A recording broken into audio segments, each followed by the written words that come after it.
2.2, where we left off yesterday, we're proceeding. Virtual Private Networking, VPN. The most common use of IPsec implementations is providing virtual private networking VPN services. A VPN is a virtual network built on top of existing physical networks that can provide a secure communications mechanism for data and IP information transmitted between networks. Because the VPN can be used over existing networks, such as the Internet, it can facilitate the secure transfer of sensitive data across public networks. This is often less expensive than alternatives such as dedicated private telecommunications lines between organizations or branch offices. VPNs can also provide flexible solutions such as securing communications between remote telecommuters and the organization's service.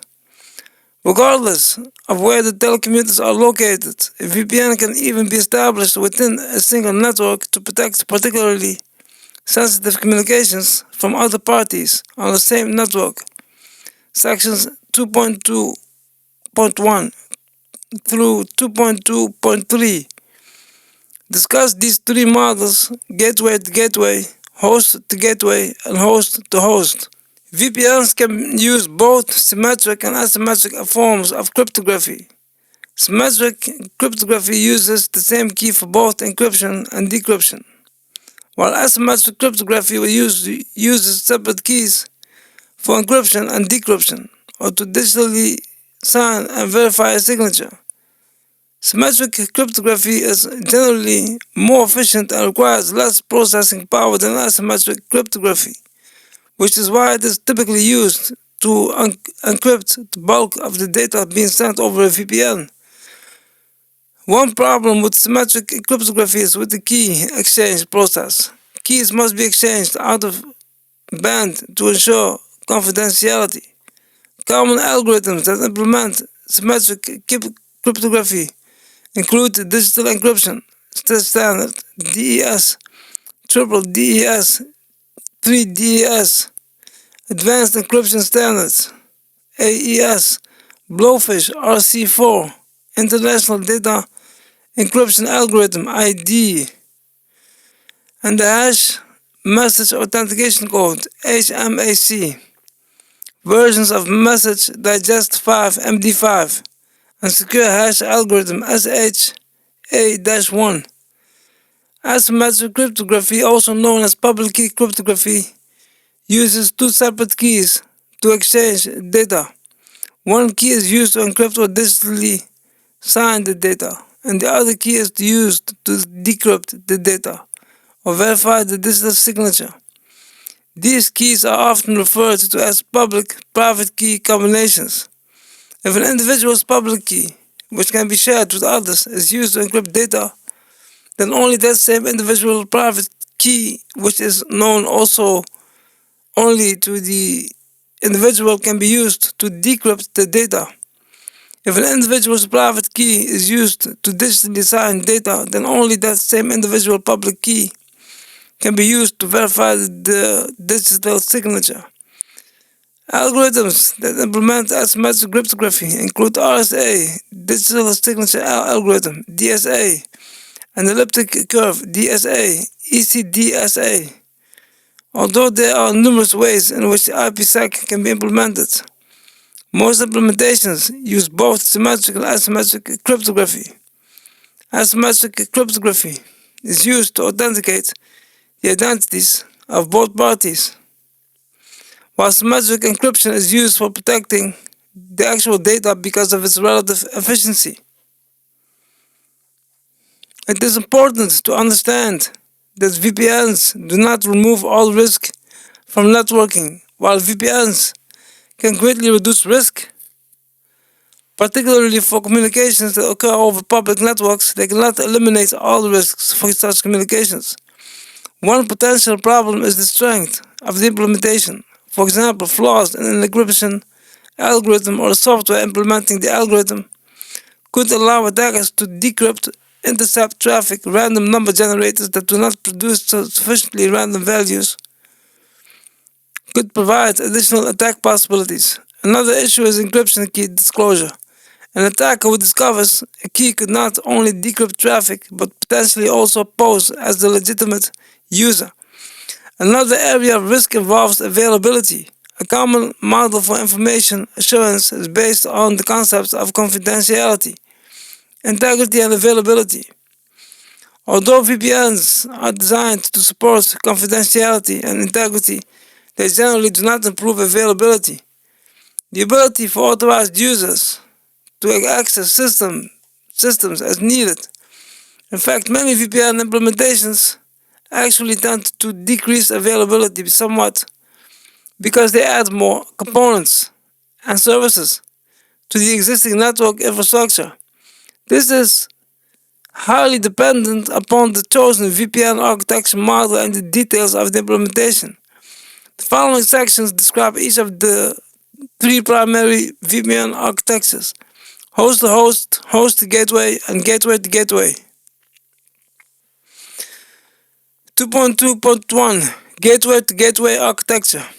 IPsec-based VPNs are often used to provide secure network communications between two networks. This is typically done by deploying a VPN gateway onto each network and establishing a VPN connection between the two gateways. Traffic between the two networks that needs to be secured passes within the established VPN connection between the two VPN gateways. The VPN gateway may be a dedicated device that only performs VPN functions, or it may be part of another network device, such as a firewall or router.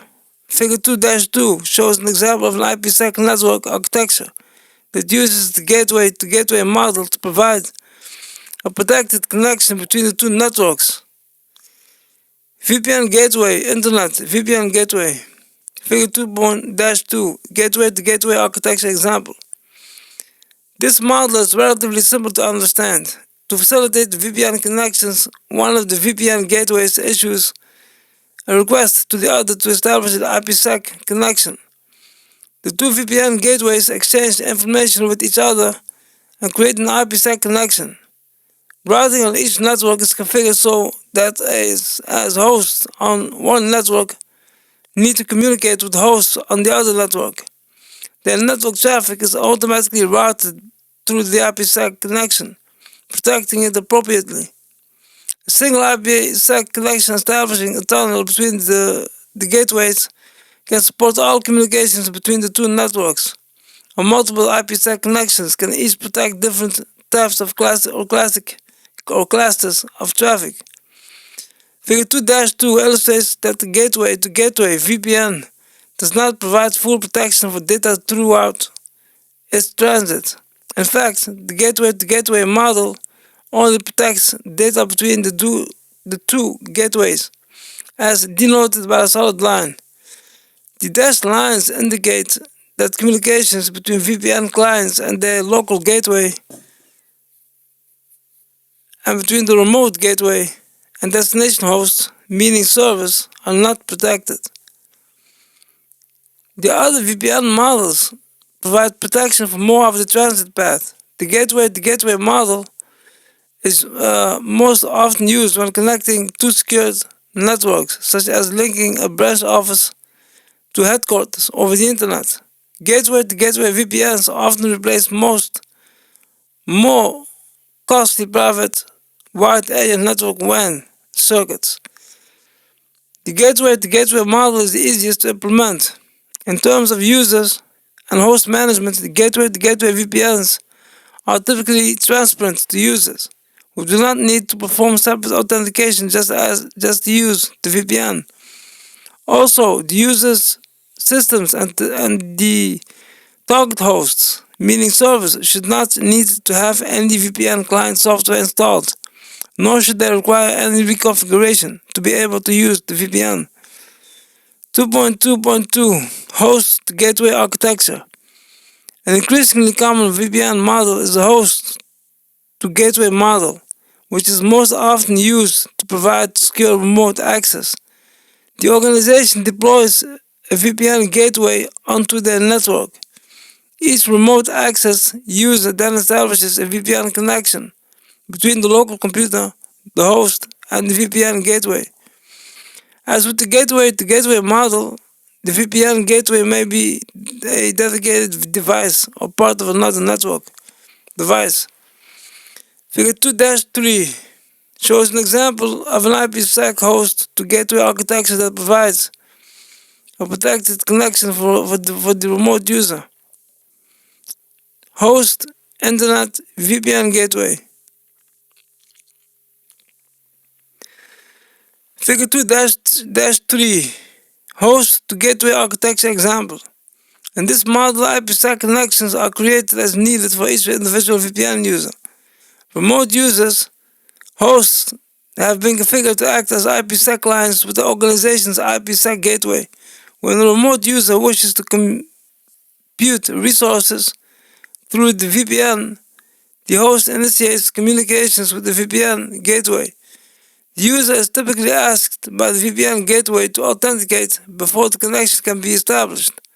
The VPN gateway can perform the authentication itself or consult a dedicated authentication server. The client and gateway exchange information and the IPsec connection is established. The user can now use the organization's computing resources, and the network traffic between the user's host and the VPN gateway will be protected by the IPsec connection. Traffic between the user and systems not controlled by the organization can also be routed through the VPN gateway. This allows IPsec protection to be applied to this traffic as well if desired.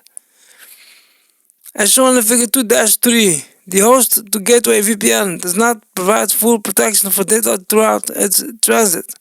The dashed lines indicate that communications between the gateway and the destination hosts, meaning servers, are not protected.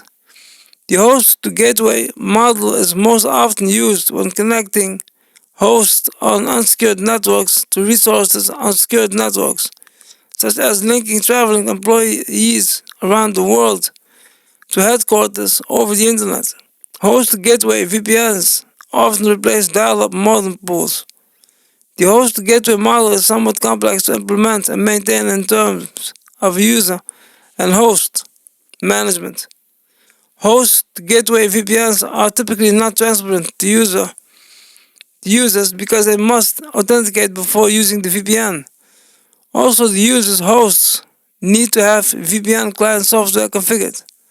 2.2.3 Host-to-host architecture. The least commonly used VPN architecture is the host-to-host model, which is typically used for special purpose needs, such as system administrators performing remote management of a single server. In this case, the organization configures the server to provide VPN services and the system administrators hosts to act as VPN clients. The system administrators use the VPN client when needed to establish encrypted connections to the remote server.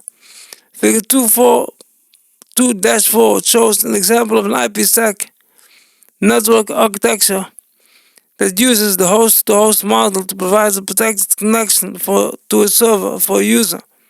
Host, Internet, host. Figure 2-4 Host-to-host architecture example. In this model, IPsec connections are created as needed for each individual VPN user. Users' hosts have been configured to act as IPsec clients with the IPsec server. When the user wishes to use resources on the IPsec server, the user's host initiates communications with the IPsec server. The user is asked by the IPsec server to authenticate before the connection can be established. The client and server exchange information, and if the authentication is successful, the IPsec connection is established.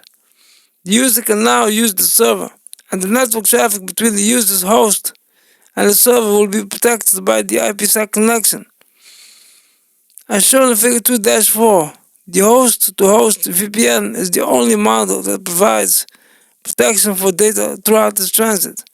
This can be a problem because network-based firewalls, intrusion detection systems, and other devices cannot be placed to inspect the decrypted data, which effectively circumvents certain layers of security. The host-to-host model is most often used when a small number of trusted users, users need to use or administer a remote system that requires the use of insecure protocols, meaning a legacy system, and can be updated to provide VPN services. The host-to-host model is resource-intensive to implement and maintain in terms of user and host management. Host-to-host VPNs are not transparent to users because they must authenticate before using the VPN.